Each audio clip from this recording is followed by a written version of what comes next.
CARP, a student organization inspired by the Reverend Sun Myung Moon, is active nationwide and in 20 countries around the world. 1983 was a time of new direction for CARP under the dynamic leadership of Dr. Junho Suk.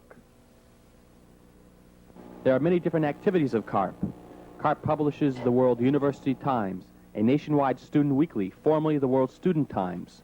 Over 50,000 copies are distributed across the country, providing students and the university community with the latest news and commentary. CARP has its own in-house publishing department, producing a wide variety of literature and publications.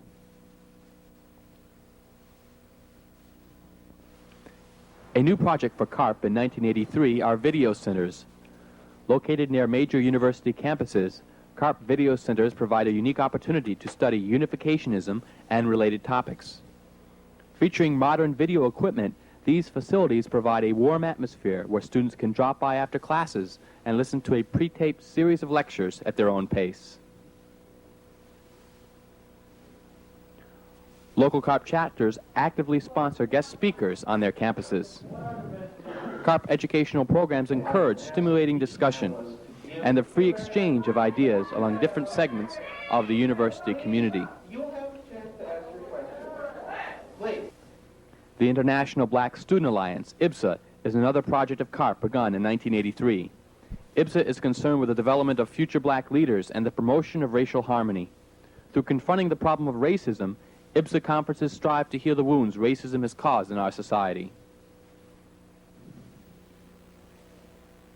Wanwado, a new form of martial arts, is rapidly establishing itself as a campus activity across the country. Based on unificationism, Wanwado blends both hard and soft styles of martial arts, providing physical training for self-defense and spiritual discipline for self-confidence and character development.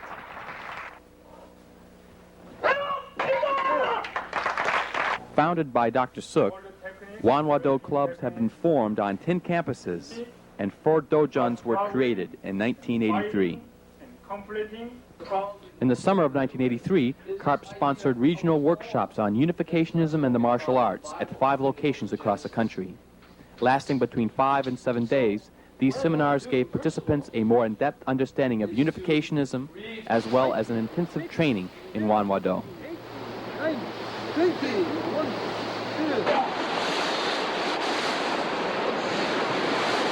Throughout the year, CARP sponsors seminars on the principles of unificationism. Many of these are held at locations of tremendous natural beauty to allow students to get in touch with God and with nature. Along with the lectures, there are discussion groups, questions and answers, time for recreation and sports, and an opportunity to make new friends.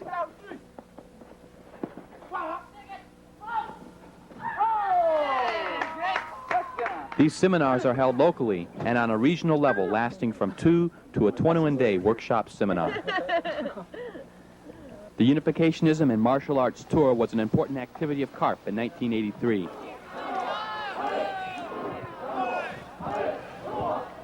Through this tour, more people have heard about Reverend Moon's message of unificationism than by any other event except the speaking tours of Reverend Moon himself. The audiences averaged over 1,600 per demonstration during the 6-campus tour.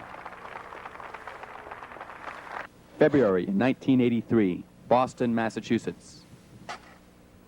2 winter snowstorms challenged local CARP members and the 12-man martial arts demonstration team. In the intellectual capital of America, they braved the icy cold to inform the entire area about the event to be held at Boston University.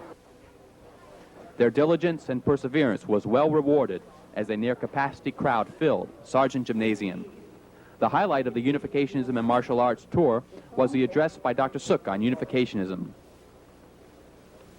Unificationism is a Godism which promotes God-centered principle. It challenges each of us as individuals to live a godly life centering on God's love. It is also familyism, for it teaches that family unit centering on God's love is the cornerstone of true society. The ideal world will be realized when the true love of the God-centered family is expanded to the society, nation, and finally the worldwide level.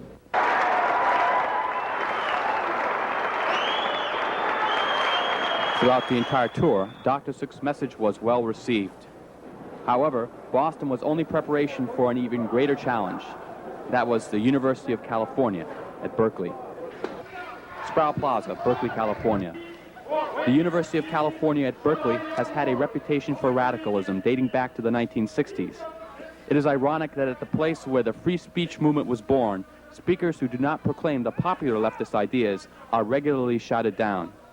Dr. Suk was determined to bring the message of unificationism to this particular campus.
After the demonstration, Dr. Suk led the black belts in a victory cheer.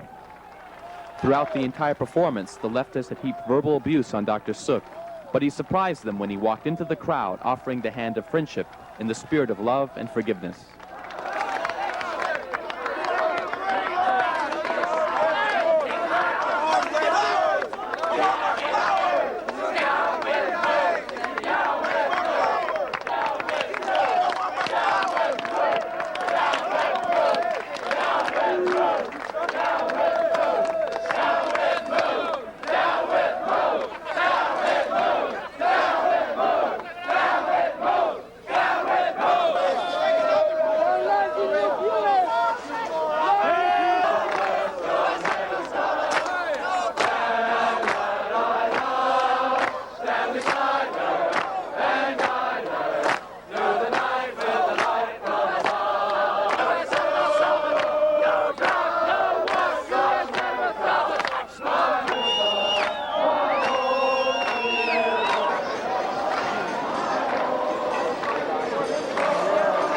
The next big challenge was the University of Wisconsin at Madison.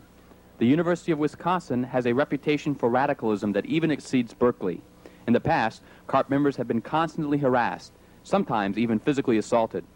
Dr. Suk wanted to bring the message of unificationism as a clear alternative to the Marxist ideas which have dominated the political activism of that campus. Local organizers mobilized an intense, well-coordinated campaign to contact everybody in the city. And as the members ran from door to door, the black belts were preparing for a crowd of over 1,400 that would be at the downtown Civic Center.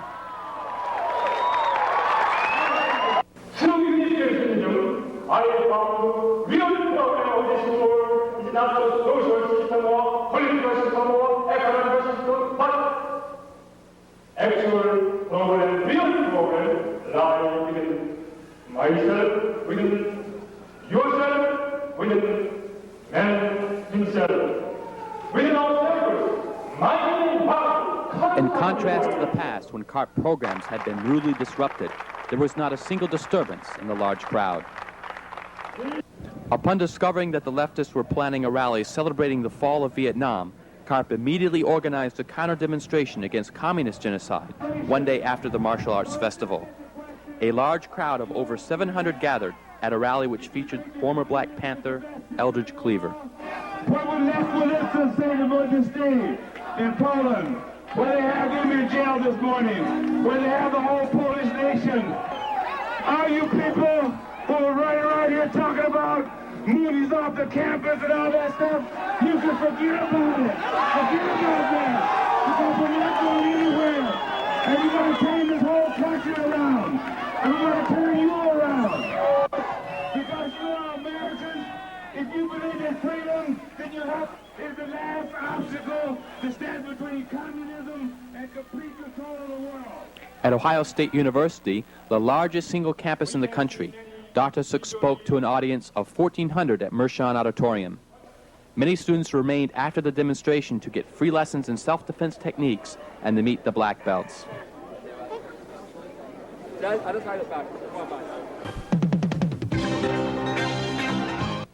Word of the tour reached the entire state of North Carolina through extensive television coverage on the evening news from the Chapel Hill appearance of the Unificationism and Martial Arts Tour. Say they would not be disappointed if audience fascination with Juan Guaido also led to a fascination with the Unification Church. Shelley Koffler, Action News 5. A crowd of 2,200 filled the gymnasium at the University of Houston, the largest indoor audience of the entire tour. Through the Unificationism and Martial Arts Tour, the entire nation was covered, giving a tremendous boost to CARP activities. CARP successfully challenged leftist domination on the two most radical campuses in America and brought the message of unificationism to more students than ever before. On September 1st, 1983, the entire world was shocked when an unarmed commercial airliner was shot down by Soviet fighters, killing all 269 aboard. Perhaps more shocking to some was the Soviet government's denial of guilt, and with their eventual admission of responsibility, a vow that they would do it again. The American people were looking for a strong response on the part of our government, but some people wondered how soon would the world forget. CARP led the way in calling for a strong response. Aristocracy is waging and winning a war against humanity. Free the Soviet people! Free the Soviet people! At first, Korean Americans and conservative groups organized demonstrations to protest the KAL 007 massacre. But CARP continued throughout September to energetically respond, focusing public attention on the KAL incident and reawakening the American people to the larger issue of Soviet aggression. At rallies and demonstrations across the country, CARP expressed the outrage and the horror of people around the world. Demonstrating our protest of the Soviet Union's wanton murder. Mr. President, we want to be led. Lead us! At our nation's capital, Dr. Suk made a keynote address stating CARP's demands before a large audience. On this occasion, filled with righteous indignation, we call on Mr. President to act strongly by enforcing meaningful economic, political sanctions against Soviet Russia. America, wake up, America, wake up! Between September 1st and September 26th, CARP organized or participated in 49 rallies in cities across the country, as well as at major universities such as Columbia University and Berkeley. It was these demonstrations that created a groundswell of public concern for the KAL massacre, a grassroots movement across the country. CARP's rallies were featured in newspapers and magazines nationwide and were considered to indicate the mainstream of public opinion.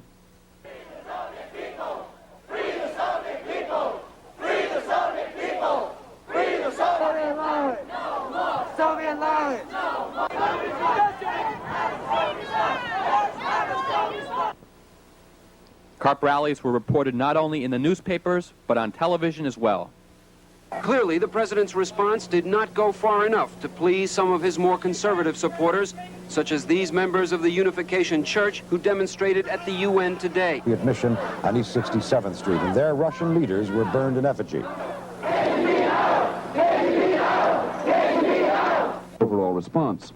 Today, several hundred people demonstrated outside the White House, seeking stronger action against the Soviets.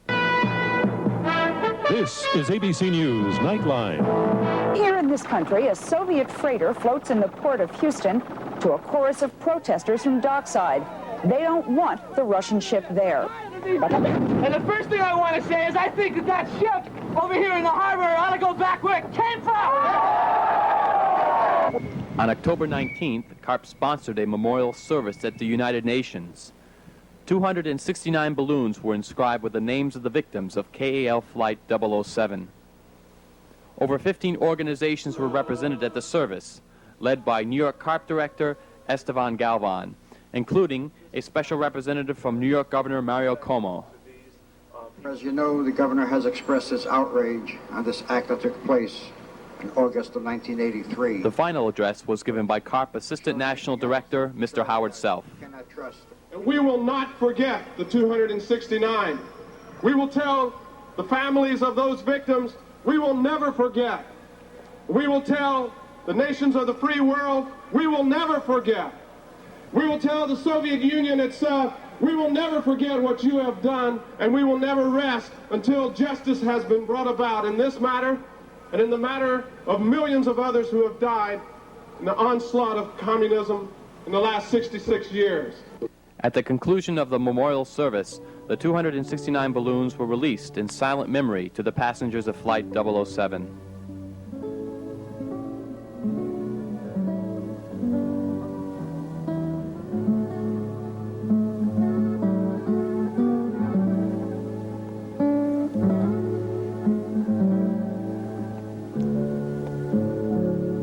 Without CARP's activism, the public awareness of the KAL incident would have rapidly faded.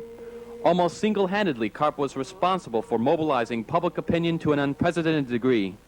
Numerous groups realized CARP's leadership, and across the country, the climate created by these numerous protests allowed CARP and other pro-freedom groups to work together in activities such as at this rally in Los Angeles. This event was typical of the new coalition activities spearheaded by CARP in 1983. A very dangerous Soviet and Cuban presence on that island. General Gordon Sumner. Thank you very much. You don't know what a great pleasure it is to look around at all these signs and see the people that are out here to support President Reagan and his foreign policy.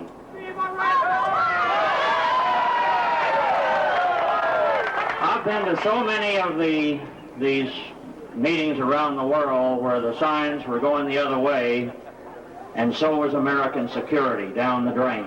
CARP members support and commend President Reagan's courageous decision to protect innocent lives and to restore order and democracy to Grenada.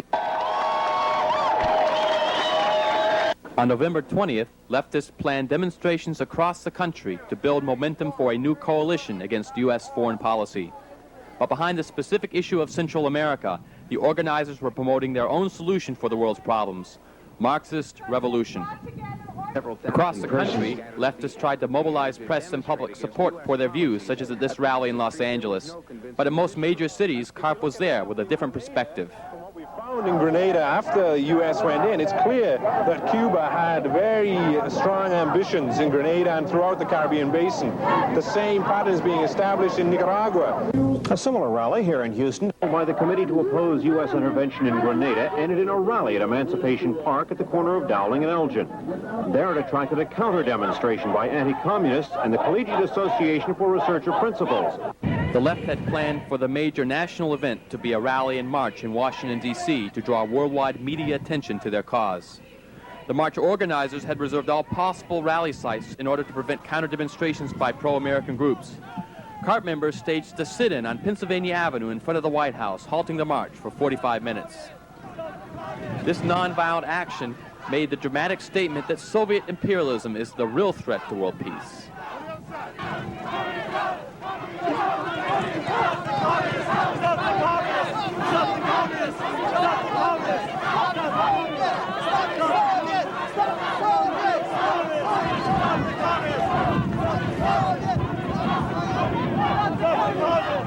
CARP activism exposes communist propaganda events, and CARP has been acknowledged by the left itself as the leading force opposing their activities. CARP's work to present an alternative to communism is more than just rallies and demonstrations against communist activities. As an educational organization, CARP regularly presents seminars that offer unificationism as a counter-proposal to Marxism-Leninism. On November 19th, CARP held the first in a series of nationwide conferences on the theme, The End of Communism, A Vision for the Future. Over 350 participants gathered at 4 simultaneous locations: Chicago, Illinois, Monterey, California, Valley Forge, Pennsylvania, and Houston, Texas. So today we're going to present a little bit of the Marxist teachings. We're going to criticize them. Then we're going to offer to you a counter-proposal. It's an idea called unificationism. And this is a worldview, an understanding, which we believe, and I've found personally, to have more power and more validity, contain more truth than the false ideology of Marxism-Leninism. In other words, it doesn't allow for a change in development and growth. And change in development... CARP lecturers presented an analysis of the world situation and the new perspective offered by unificationism. CARP Educational Director Steve Osman. That essential recognition of purpose behind the existence of any entity and motivating any relationship becomes a central argument for the existence of a God, and becomes, in a sense, the central building block upon which we can actually begin to make some counter-proposal to Marxism. Professors and students discussed the future of democratic institutions and participated in panel discussions featuring experts on various fields of foreign policy, as well as those who have had their own personal experience with communism. President of the Afghan community in America, Habib Meyer. They are dying for a piece of bread. On the 24 hours they are fighting, they are lucky if they find a piece of bread. They drink it with a cup of water. The noted guest speakers at the conferences were former Assistant Director of the FBI, Raymond L. Winall, and former KGB operative Thomas Schuman. To fight subversion by peaceful means, by the power of word, because if you allow the situation to develop to that point, you will have to fight with different means, with firearms. But the basic thing, all-embracing principle of counteractive subversion is strong moral principles. The conferences featured lively interaction among the participants. Then you take it to the level where the struggle really is. And the struggle is for the hearts, the minds, the souls of men. It's being fought on every level of consciousness, as well in the economic realm and the other realms of religion. But this is important to understand communism ideologically, to be able to pick it apart. Many of the participants expressed appreciation for the activities of CARP, as well as the awareness of their vital importance. We must not let them do that. Because without CARP, I'm going to tell you something. The anti-communist movement in the United States is dead. Really? They have proved in every little state that they can move people. One of the big problems in the struggle against communism in America has been the inability to counter the media offensive stimulated by leftist demonstrations and protests. This has been one of the major roles of CARP. With them, we can go to the campus with them, and they no longer can get away with just being able to present a one-sided picture to the media and to the people of America. Now, even though CARP is still small, there are enough people who are united. We can counter and get our viewpoint across, and your viewpoint across. And through rallies and counter-demonstrations, CARP in 1983 took leadership in opposing leftist activity in major campuses and cities across the country, and was at the forefront of the ideological struggle through conferences such as the ones on world freedom. 1983 was a tremendous year of development for CARP. The Unificationism and Martial Arts Tour, conferences on world freedom, and public activism were all part of the activities that helped make CARP a leading student movement nationwide and fulfilling the motto of CARP, pioneering new leadership for the new age. CARP, 83.